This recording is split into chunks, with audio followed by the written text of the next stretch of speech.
Yo, Francisco Sagasti Hochhäusler, juro por la patria y por todos los peruanos que ejerceré fielmente el cargo de Presidente de la República para completar el período constitucional 2016-2021, que defenderé la soberanía nacional y la integridad física y moral de la República, que cumpliré y haré cumplir la Constitución política y las leyes del Perú, y que reconoceré, respetando la libertad de cultos, la importancia de la Iglesia Católica en la formación cultural y moral de los peruanos.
Himno Nacional del Perú.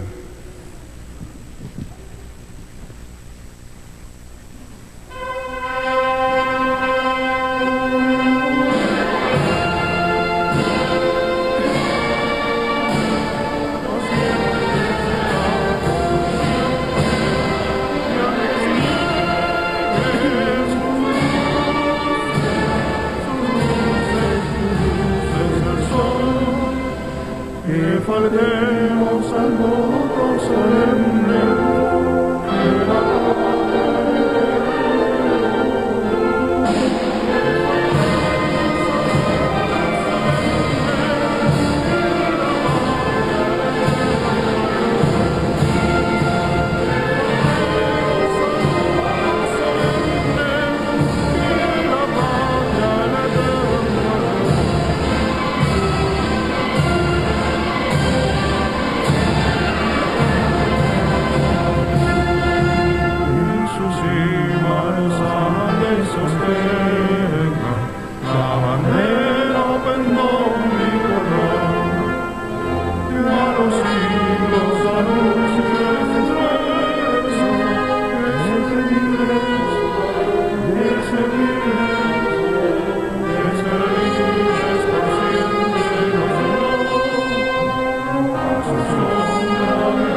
esta manera Francisco Sagasti ha tomado posesión como presidente de la República. Su misión es liderar el gobierno de transición hacia el 28 de julio de 2021 para entregarle el cargo al quien resulte ganador de las elecciones generales del próximo 11 de abril. Su mensaje al Congreso.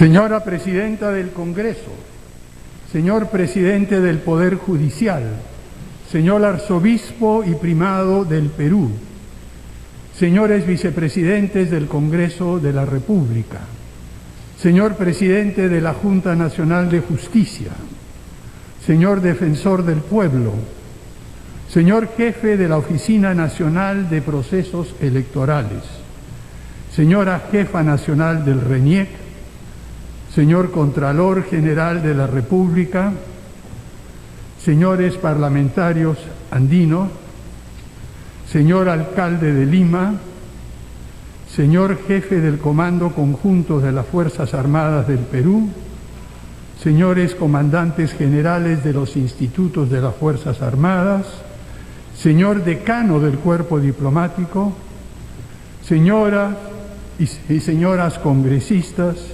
ciudadanos y ciudadanas todas.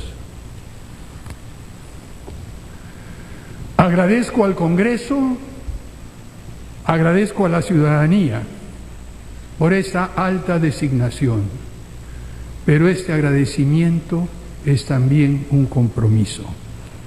Sean mis primeras palabras para recordar a los jóvenes ciudadanos Jack Bryan Pintado Sánchez y Jordán Inti Sotelo Camargo, lamentablemente fallecidos durante las últimas jornadas, que expresaron y vieron la movilización ciudadana realizada en ejercicio legítimo del derecho fundamental a la protesta.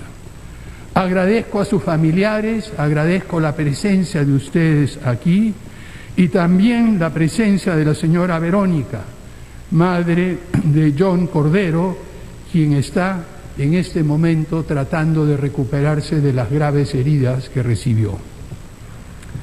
No podemos devolver la vida a estos jóvenes, pero sí podemos evitar que vuelva a suceder. Podemos además apoyar decididamente a los heridos, algunos de ellos de gravedad. En nombre del Estado, les pido perdón a sus familiares y a ellos, y a todos los jóvenes que marcharon por defender la democracia y que nos hicieron recordar a muchos que tenemos años ya de la importancia que tiene la vocación de servicio. En el Perú y en el mundo entero estamos viviendo tiempos de incertidumbre, de inconsistencias, de contradicciones, de amenazas y de miedos, de rencores y de resentimientos. En este cambio de época que nos ha tocado vivir a todos nosotros, es difícil orientarse y encontrar un rumbo en medio de la turbulencia y la catástrofe acelerada que es esta pandemia, que en pocos meses nos trastornó la vida en todo el mundo, y de la catástrofe en cámara lenta, pero no tan lenta ahora, la catástrofe del cambio climático, que también amenaza en modificar radicalmente los cimientos de nuestra civilización. En estos momentos de crisis sin precedentes y agudizados por estas catástrofes y por los problemas que tiene nuestro país, los problemas económicos, de salud, sociales y de seguridad, es fundamental es absolutamente necesario mantener la calma, la tranquilidad y la ecuanimidad. Pero no confundamos esto, por favor, con pasividad, con conformismo o con resignación.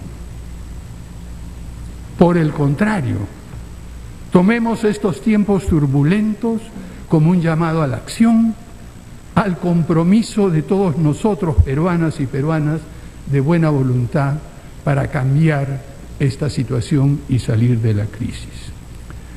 Para esto es hora de asentarnos sobre el extraordinario legado que hemos recibido de nuestra historia. Una historia riquísima, por supuesto con claroscuros, con triunfos y también con derrotas. Pero también, y eso es lo más importante, con un indesmayable sentido de optimismo y de fe en nuestro futuro. Es este sentido de optimismo el que nos ha permitido superar catástrofes que hemos vivido anteriormente, días aciagos en nuestra historia, violencia insensata y excesos que hemos y estamos pagando muy caro en términos de oportunidades perdidas. Pero mirémonos a nosotros mismos. Empecemos reconociendo que con muy honrosas excepciones, durante los últimos años, nuestra clase política, es decir, muchos de los que estamos aquí, entre otros, entre muchos otros, no hemos estado a la altura de los grandes desafíos que hemos y estamos enfrentando. No hemos sabido escuchar y responder a las legítimas aspiraciones de la gran mayoría de peruanos y peruanas, a demandas de reconocimiento y de dignidad, de igualdad de trato y de oportunidades para todas y todas, de caminos hacia el progreso para todo el país. Debemos, queridos compañeros congresistas, remediar esto con un sentido de urgencia, dejando de lado los rencores y los resentimientos, aceptando que es indispensable trabajar juntos y reconociendo que solo con humildad y generosidad podremos reiniciar nuestra travesía por un camino que intuyeron los próceres de la independencia. Y este camino nos debía haber llevado a fundar una república de iguales, que reconozca nuestra identidad diversa y pluralista, pero que al mismo tiempo es integrada con un propósito común: la libertad, el bienestar, la igualdad y la prosperidad para todos y todas. Es hora de empezar a tomar en serio, a pocos meses del bicentenario de nuestra independencia, la promesa de la vida peruana que nos hablaba el maestro Jorge Basadre. Es hora de cumplir la promesa de la vida republicana que hemos defraudado durante 200 años. Durante los últimos años y sobre todo en el último quinquenio, la política ha sido muy destructiva y muchas veces los diversos actores no hemos actuado como contendores, como rivales, sino como enemigos irreconciliables. Los hechos ocurridos durante los últimos días nos los han puesto en evidencia una vez más. Pero la política no tiene ni debe ser así. La política democrática, el ejercicio de la vida política debe responder al esfuerzo de encontrar consensos o caminos compartidos, empezando esta búsqueda, iniciándolo desde diferentes puntos de diferentes lugares, pero al final llegando a un acuerdo operativo, práctico, acerca de lo que es mejor para el bienestar de toda la ciudadanía y de la República. En este sentido, debemos recordar que los mecanismos de control político que son necesarios en todo régimen constitucional y democrático no deben afectar la estabilidad del país ni sumirnos en una tras otra crisis política. Esperamos también que el próximo pronunciamiento del Tribunal Constitucional permita poner en la agenda un mejor uso de los pesos y contrapesos entre los poderes del Estado que consagra nuestra Constitución. El bicentenario de la independencia, queridos colegas, queridos ciudadanos, queridas autoridades, debe estar caracterizado por prácticas políticas que nos permitan construir un Perú mejor, un Perú más unido, un Perú con menos rivalidades, con menos problemas, con menos confrontaciones. Un país inclusivo, donde se valoren los talentos y se generen oportunidades para todos. En realidad, esa es la demanda del gran movimiento ciudadano en todos los rincones del país. Movimiento que se ha despertado y alentado sobre todo por la actitud de los jóvenes que considera, como dije hace unos momentos, que la clase política no ha estado a la altura de lo que se requiere ni se ha comportado conforme a las exigencias del momento actual. Este gran movimiento que hemos visto en todas las regiones de nuestro país, este movimiento le pertenece a los jóvenes, le pertenece a la juventud.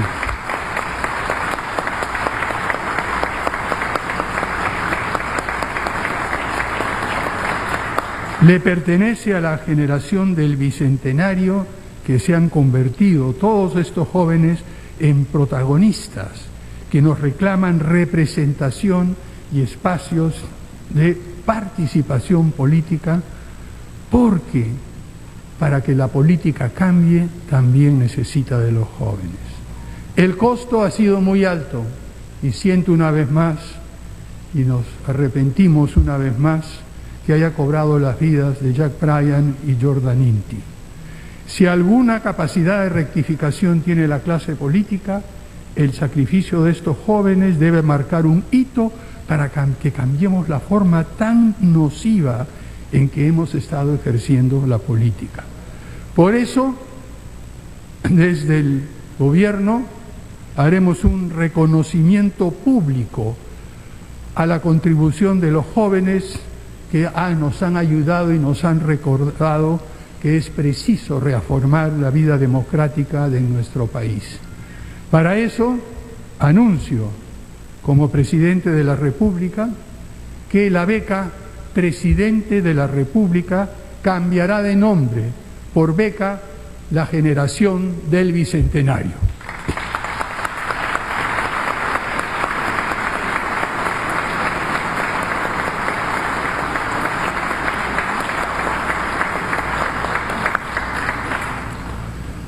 Pasando a una confidencia personal, a los 72 años de edad, a la tierna edad de 72 años, decidí conjuntos con otros ciudadanos y ciudadanas participar en la creación de un partido político desde abajo, consciente del esfuerzo que toma hacer esto.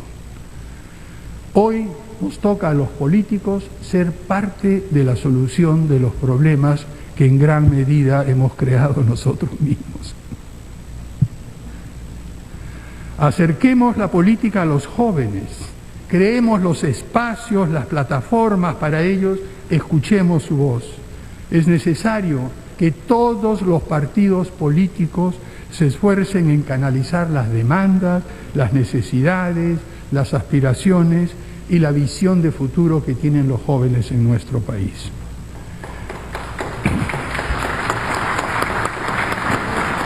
Este gobierno de transición, surgido en tan graves circunstancias que vive la patria, no será un gobierno partidista, sino plural, que responda precisamente a la necesidad de que la política sea un punto de encuentro, para que sin renunciar a nuestras perspectivas, a nuestros ideales, a nuestras maneras de ver el mundo, lleguemos a compromisos reales de acción compartida.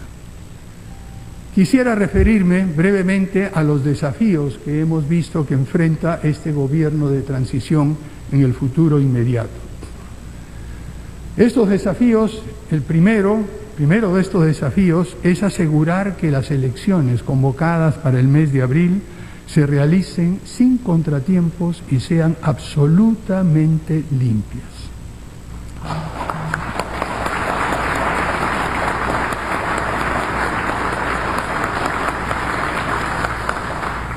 Mantendremos desde el Gobierno una actitud de absoluta neutralidad en el proceso electoral en marcha y dotaremos de los recursos necesarios a los organismos electorales para garantizar resultados que reflejen a cabalidad la voluntad ciudadana.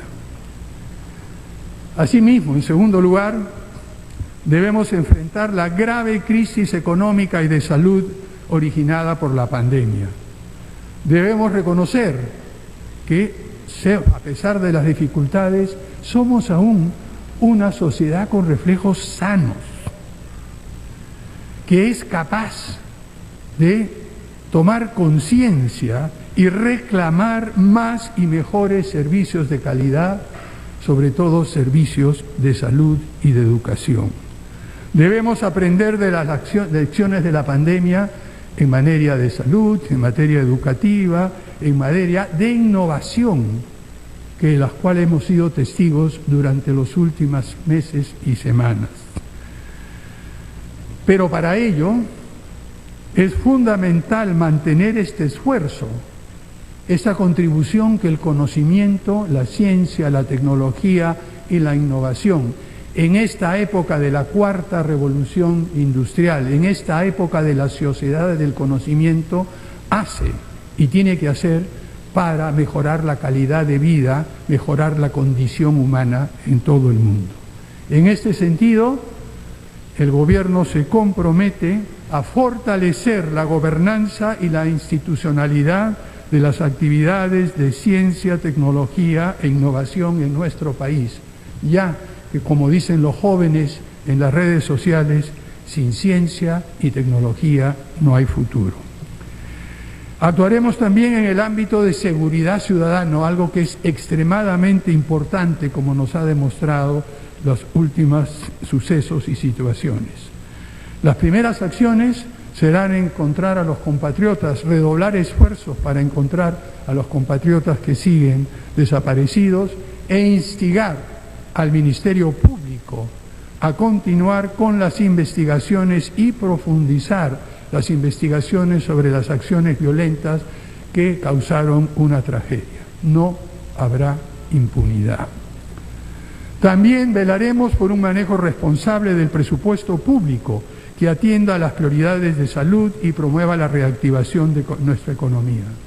Hago un llamado a los empresarios, al sector privado en general, para que se comprometan y apoyen la reactivación económica que tanto necesitamos para devolverles a todos los trabajadores sus maneras de ganarse la vida. Promoveremos el fortalecimiento y la autonomía de instituciones clave, cuyo accionar independiente debe ser protegido de los vaivenes públicos. Además, por supuesto, de la autonomía constitucional que tiene el Banco Central de Reserva, consideramos entre ellas a la Superintendencia Nacional de Educación Superior, la SUNEDU, a la Procuraduría General del Estado,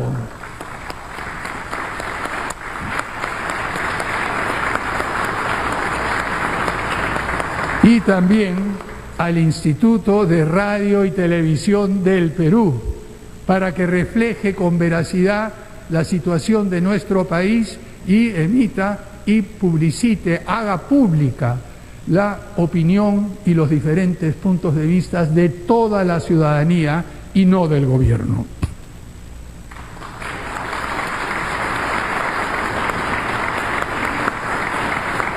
Debemos también seguir trabajando, como ya se ha empezado a hacer desde algún tiempo, para ser un país de igualdad de oportunidades, sobre todo para las mujeres, que representan el 51% de la población peruana y que debemos buscar y trabajar en la manera de ofrecer igualdad de oportunidades, como ya se ha venido haciendo recientemente en el proceso, en las reglas del proceso electoral. Quisiera compartir la idea que desde el gobierno, además de estos desafíos, tenemos con respecto a las tareas y mencionar solo algunas de ellas. Somos un gobierno de transición, un gobierno de pocos meses, que también estará marcado por un proceso electoral. Estamos en una situación similar a la que tuvimos hace 20 años. Por eso, lo primero es el establecer un rumbo, una orientación para que la ciudadanía tenga la idea de que el país, el gobierno, tiene una propuesta hacia dónde va nuestro país. Un país más democrático, más egalitario, un país republicano en todo el pleno sentido de la palabra. Es decir, cumplir la promesa de la vida republicana a la que me referí anteriormente. Esto tiene que establecer un rumbo para el Estado, para el sector privado, para la sociedad civil y también para las organizaciones del conocimiento y la innovación. Daremos esa idea de hacia dónde puede dirigirse y hacia dónde puede llegar nuestro país en este mundo tan turbulento que he descrito anteriormente. En segundo lugar, somos muy conscientes del tiempo limitado, como dije anteriormente, y de la necesidad de concentrar esfuerzos en algunos temas que mencionaré más adelante, que son temas que asumirá el gobierno con toda seriedad y con todo compromiso. Y en tercer lugar, el otro tipo de tarea que tenemos es sentar las bases para que el gobierno del Bicentenario, el gobierno que empiece funciones el 28 de julio del 2021, encuentre al país ordenado y en condiciones de avanzar hacia la prosperidad y el bienestar. Pero simplemente, sé que ha habido algunas inquietudes y preguntas, déjenme mencionar brevemente algunas de las tareas inmediatas en las cuales concentraremos esfuerzos. Por supuesto, la primera es la que nos afecta a todos, la lucha contra la pandemia. Haremos lo posible por reducir el incremento de los contagios, pero buscando eso que es tan difícil, un balance de reducir los contagios sin afectar severamente la economía. Ya hemos visto lo difícil que resulta eso, pero tenemos la experiencia adquirida y buscamos, sobre la base de esta experiencia, buscar un justo medio, un canal, una forma de poder equilibrar la salud y el bienestar económico. Será muy difícil.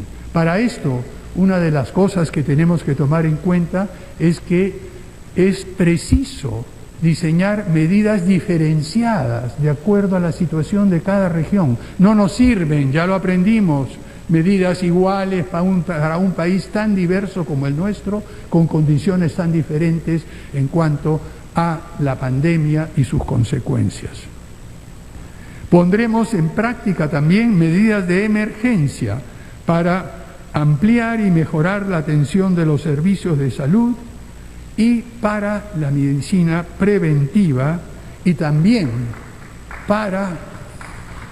recuerdo que acá tenemos muchos médicos en nuestro Congreso que han insistido a lo largo del tiempo y queridos colegas médicos, hemos escuchado desde el Congreso muchas veces eso y desde el Ejecutivo pondremos en práctica los consejos, las recomendaciones y las ideas que ustedes nos han hecho llegar muchas veces en debate en este mismo recinto. También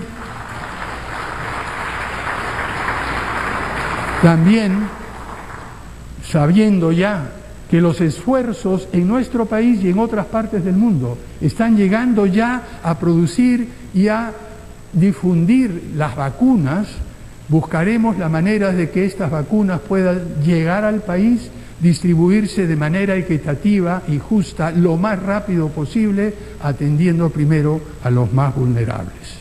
Esos son dos de los desafíos centrales que inmediatamente abordaremos en el campo de la salud.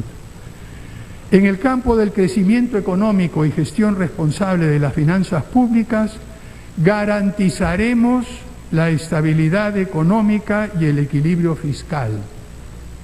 Tenemos presentes y hemos aprendido las lecciones de dejar de lado este requisito previo, esta condición fundamental para el crecimiento económico, para el bienestar y la mejor distribución de lo que nuestro país produce y genera con esta riqueza tan grande de recursos naturales que tenemos. Esta estabilidad económica y equilibrio fiscal, y discúlpenme, queridos compañeros congresistas, que muchas veces, por atender a las realmente claras y justísimas demandas de muchísimos sectores de nuestro país, sobre todo en las diversas regiones del Perú, se tratan de proponer, pero que se enfrentan con frecuencia con la dura realidad de unas arcas públicas disminuidas por una recaudación fiscal que ha caído en 30%, con dificultades enormes para equilibrar el presupuesto público, y será sumamente difícil, y les adelanto eso, porque sé que hay muchas demandas justas, pero también desde el Poder Ejecutivo tenemos la responsabilidad de atender lo más urgente, lo prioritario entre esas demandas, pero haciéndolo respetando la estabilidad y el equilibrio, porque si no lo hacemos, perdemos todos. Todo nuestro país pierde. Al perder la estabilidad económica tendremos desempleo, inflación, como ya lo hemos vivido anteriormente. Y en segundo lugar, trabajaremos con el Congreso para completar la discusión y la aprobación del presupuesto público, que ya lo tenemos en este momento dentro del Congreso, ya está en discusión. La idea es que este presupuesto sea financiado y equilibrado, y sobre todo lo que nos preocupa, y sé que les preocupa a muchísimos de ustedes, sobre todo aquellos en las diversas regiones de nuestro país, mejorar la ejecución presupuestal en todos los niveles de gobierno. Estamos desde ya ideando qué mecanismos podemos emplear para apoyar a los gobiernos regionales, a los gobiernos locales, en la tarea de ejecutar bien, sin desperdicio, señor Contralor, sin corrupción, bien y rápido el presupuesto que tienen asignado y que en muchas oportunidades se queda sin ejecutar y revierte al Tesoro Público. Una tercera prioridad puntual tiene que ver con la recuperación de la educación. Sabemos que por diversas circunstancias hemos perdido, y muchos jóvenes y niños han perdido meses de educación. Los han perdido por la interrupción de las clases, por la imposibilidad de las clases presenciales, pero también por las dificultades y problemas encontrados en poner en práctica programas efectivos de educación a distancia. En este sentido, otro compromiso: completaremos el proceso de adquisición, distribución y de equipos informáticos, y también, y eso es lo clave, y aquí lo hemos escuchado en el Congreso y en diferentes comisiones, hemos escuchado que solo el 40% de los hogares en nuestro país tiene acceso a Internet, este recurso esencial para poder tener clases remotas, clases a distancia y poder trabajar con Aprende Perú. Y esta diferencia en las zonas rurales es aún más pronunciada, porque solo un porcentaje menor al 10% de estos hogares tienen acceso a Internet. Pondremos prioridad y creemos que es posible muy rápidamente, haciendo converger las voluntades del sector privado, del Estado, de los organismos reguladores, del Ministerio de Economía y Finanzas, del Ministerio de Transportes y Comunicaciones, de organizaciones de la sociedad civil, de instituciones académicas, poner en marcha un plan acelerado para expandir este acceso a Internet de la manera más eficaz y rápida posible.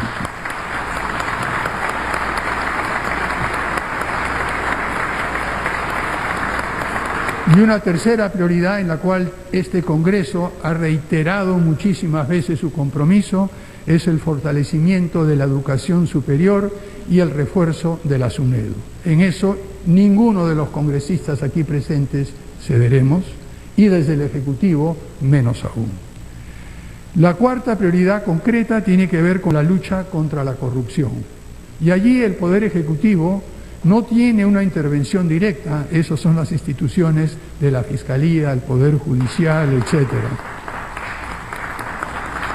Apoyaremos el trabajo de los equipos de fiscales especializados de la lucha contra la corrupción, venga de donde venga y esté donde esté.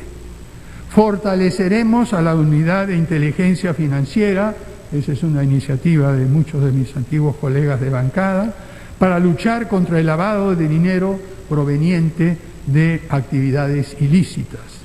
Y desde el Gobierno actuaremos con transparencia total en todas las instancias, con, eso sí, las entendibles excepciones de defensa nacional y orden interno. Trabajaremos en conjunto también con otras instituciones del Estado, esperamos, y señores congresistas, quisiera decirle, queridos colegas o ex colegas, ya no sé, todavía no me acostumbro a este cambio súbito de condición, que las puertas del Poder Ejecutivo, las puertas del Palacio de Gobiernos están abiertas para todos.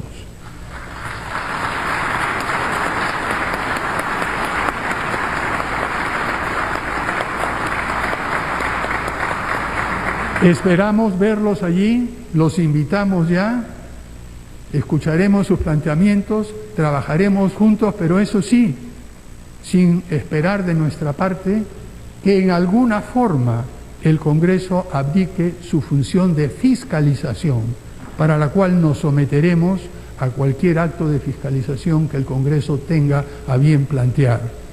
Y lo que esperamos que esta nueva vía de comunicación y de diálogo mutuo, de diálogo entre dos poderes del Estado, permita superar esos antagonismos que tanto nos han costado en el pasado.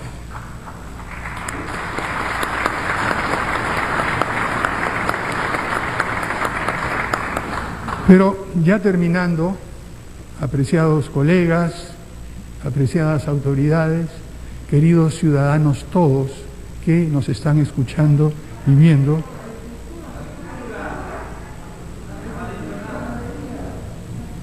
perdón, para terminar quería decir dos temas adicionales.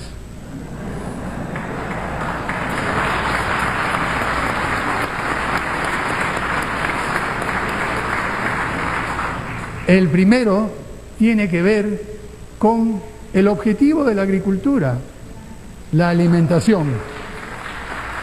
Y en ese sentido, una de las primeras tareas, siguiendo lo que ha planteado y aprobado el Acuerdo Nacional, que contamos con la grata presencia de su secretario técnico, el distinguido intelectual Másquez Hernández, el Acuerdo Nacional ha aprobado un programa de hambre cero. Y el hambre ahora, como resultado de la crisis, como resultado de la pandemia, es algo que todos debemos combatir. En este sentido, desde ahora lanzamos una invitación a los representantes del Acuerdo Nacional para diseñar conjuntamente con el Gobierno, con el Poder Ejecutivo y con ustedes, queridos congresistas, medidas para implementar este plan hambre cero. Y es ahí donde la agricultura encuentra su prioridad, queridos colegas.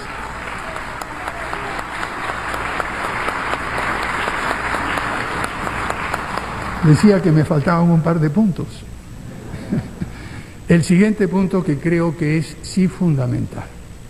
Ya me han escuchado hablar de los problemas de nuestro país, de la clase política, de la desconexión que hay entre la ciudadanía y sobre todo entre los jóvenes y los que somos actores políticos.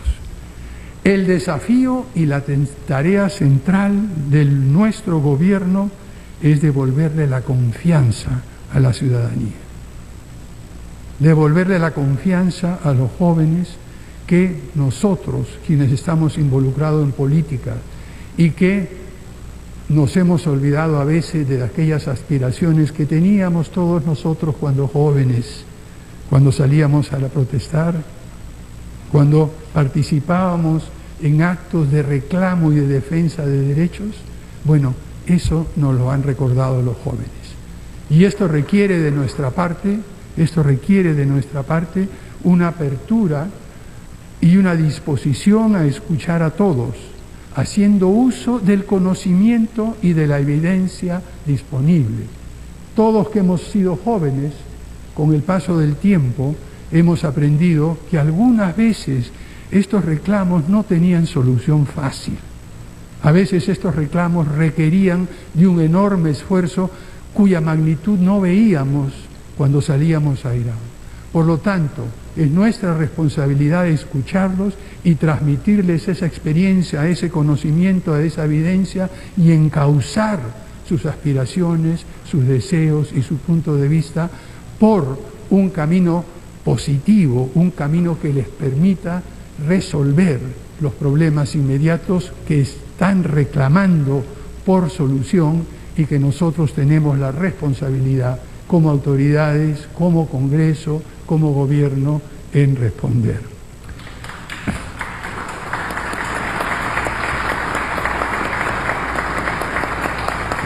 En resumen, queridos colegas congresistas, apreciadas autoridades y queridos peruanos y peruanas, a pocos meses del Bicentenario haremos lo posible desde el Gobierno para no solo ganarnos la confianza de la ciudadanía, sino también para devolverle la esperanza, para devolverle esa capacidad de imaginar y pensar en un Perú mejor y hacerlo realidad. Son ellos quienes en los próximos años, en medio de este cambio de época y cambio turbulento, nos encauzarán hacia un Perú mejor para todos y para todos. Confianza y esperanza son dos cosas que esperamos devolverle a la ciudadanía en los cortos meses que nos quedan. Y termino ahora, sí, queridos amigos, citando unas palabras de César Vallejo, que creo que ilustran bien la tarea de superar rencillas y disipar rencores. Quisiera compartir con ustedes las últimas líneas de mi poema favorito de César Vallejo, Considerando en frío. ¿Recuerdan ustedes cómo empieza? Considerando el frío imparcialmente. Pero lo que es importante recordar ahora no es solo ese principio, sino cómo termina después de haber descrito las amarguras, la diversidad, los problemas, los rencores, las diferencias, y dice: examinando en fin sus incontadas piezas, su retrete, su desesperación al terminar su día atroz, borrándolo, comprendiendo que él sabe que le quiero, que le odio con afecto y me es, en suma, indiferente. Considerando sus documentos generales y mirando con lentes aquel certificado que prueba que nació muy pequeñito, le hago una seña: viene. Y le doy un abrazo, emocionado. Queridos compatriotas, muchas gracias y que viva el Perú.